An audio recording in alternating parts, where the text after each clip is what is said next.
ভ্রমণের সময় কখনোই অচেনা লোকের দিয়ে ছবি তুলতে যাবেন না, কারণ সেই পরের ছবিটাই হয়তো আপনার মৃত্যুর কারণ হয়ে উঠতে পারে। একজন অচেনা ক্যামেরাম্যান বলল, আরও একটু বামে যান, আর একটু বামে। কলেজের ছাত্ররা খুশি হলো, ভাবলো ভালো ফটোগ্রাফার পেয়েছে। কিন্তু হঠাৎই একটি অদ্ভুত শব্দ শোনা গেল। মেয়েটি ভেবেছিল ছবি তোলা হয়ে গেছে, কিন্তু টাক মাথার লোকটি সঙ্গে সঙ্গে বলল, নড়বেন না, আমি এখনো শাটার সাপিনি। তাহলে ওই শব্দটা কি ছিল? শিয়াওপাং হঠাৎ জমে গেল। সে নিচে তাকিয়ে বুঝতে পারল সে একটি বারুদি ল্যান্ডমাইনের উপর দাঁড়িয়ে আছে। তিনজনই ভয়ে কাঁপতে লাগলো। তারা সবাই সেই টাক লোকটির দিকে তাকালো। সে তাদের আশ্বস্ত করে বলল চিন্তা না করতে, আর সাহায্য আনতে পাহাড়ের নিচে যাচ্ছে বলে চলে গেল। কিন্তু সে নিচে না গিয়ে উল্টো একটি উঁচু জায়গায় উঠে দূরবীন দিয়ে তাদের দেখার জন্য বসে পড়ল। অনেকক্ষণ অপেক্ষা করার পরও কোনো সাহায্য এলো না। মেয়েটি এতটাই ভয় পেয়ে গেল যে সে কাঁদতে যাচ্ছিল। ঠিক তখনই তাদের এক সঙ্গী হেসে উঠল। এতক্ষণ সে শুধু দুঃখের অভিনয় করছিল। সে জঙ্গলে গিয়ে একটি কোদাল বের করে মাটিতে পুঁতে দিল, যা দেখে সবাই অবাক হয়ে গেল। পরে জানা গেল সেই ছেলেটিই মাইনটি পুঁতে রেখেছিল, কারণ সে মেয়েটির প্রতি অনেক দিন ধরে আকৃষ্ট ছিল। কিন্তু মেয়েটি শুধু ফর্সা ও গোলগাল ছেলেদেরই পছন্দ করত।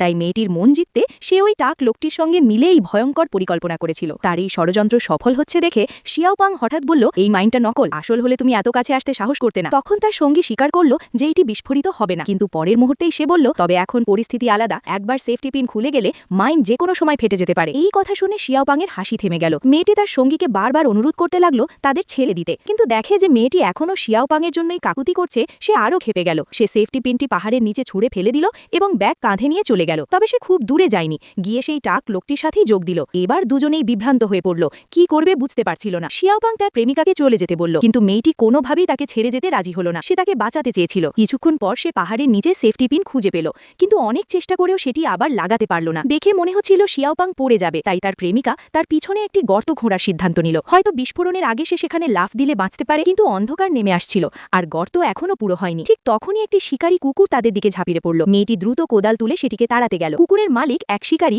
ভেবেছিল তারা তার কুকুরকে আঘাত করবে, তাই কিছু না বলেই সে বন্দুক তাক করল তাদের দিকে। মেয়েটি অনেক বুঝিয়ে বলার পর সে বুঝল যে ছেলেটি সত্যিই একটি ল্যান্ডমাইনের ওপর দাঁড়িয়ে আছে। কিন্তু শিকারী হেসে উঠল।